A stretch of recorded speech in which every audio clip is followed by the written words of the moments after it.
পশ্চিম অস্ট্রেলিয়ার পার্থ শহরের আর্ট গ্যালারিতে চলছে এক ব্যতিক্রমী প্রদর্শনী রিভাইফিকেশন। এখানে সঙ্গীত সৃষ্টি করছেন একজন মৃত মানুষ। প্রয়াত মার্কিন সঙ্গীতজ্ঞ আলভিন লুসিয়েলের দান করা রক্তকোষ থেকে বিজ্ঞানীরা তৈরি করেছেন জীবান্ত স্নায়ুকোষের গুচ্ছ, যাকে বলে অর্গানয়েড। এটি মানুষের মস্তিষ্কের মতো বৈদ্যুতিক সংকেত তৈরি করতে পারে এবং এই সংকেত থেকেই তৈরি হচ্ছে সঙ্গীত। এই প্রকল্পটি যৌথভাবে তৈরি করেছেন অস্ট্রেলীয় শিল্পী গাই বেন আরি, নাথান থম্পসন, ম্যাট গিঙ্গোল্ড এবং স্নায়ুবিজ্ঞানী স্টুয়ার্ট হজেটস। তাদের লক্ষ্য ছিল লুসিয়েলের সৃষ্টিশীলতাকে মৃত্যুর পরেও জীবন্ত রাখা।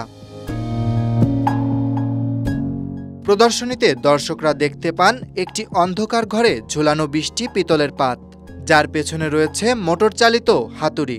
অর্গানয়েড থেকে আসা বৈদ্যুতিক সংকেতে এই হাতুড়িগুলো আঘাত করে, আর সেখান থেকেই তৈরি হয় শব্দ বা সুর। বিজ্ঞানীরা একে বলে সোনিফিকেশন, যেখানে স্নায়ু সংকেত রূপ নেয় সঙ্গীতে।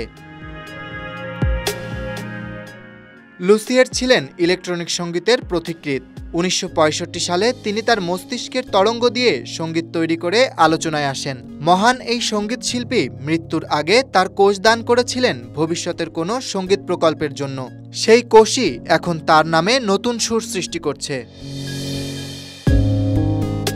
প্রদর্শনীর কেন্দ্রে রাখা সেই অর্গানয়েড দর্শকরা একা একা দেখেন আর নিজেরাই ভাবেন, আমি কি দেখছি। এটি কেবল বিজ্ঞান বা প্রযুক্তির প্রদর্শনী নয়, বরং এটি মানুষ, সৃষ্টি, স্থিতিশীলতা এবং মৃত্যুর পরও টিকে থাকার এক গভীর প্রশ্ন তোলে।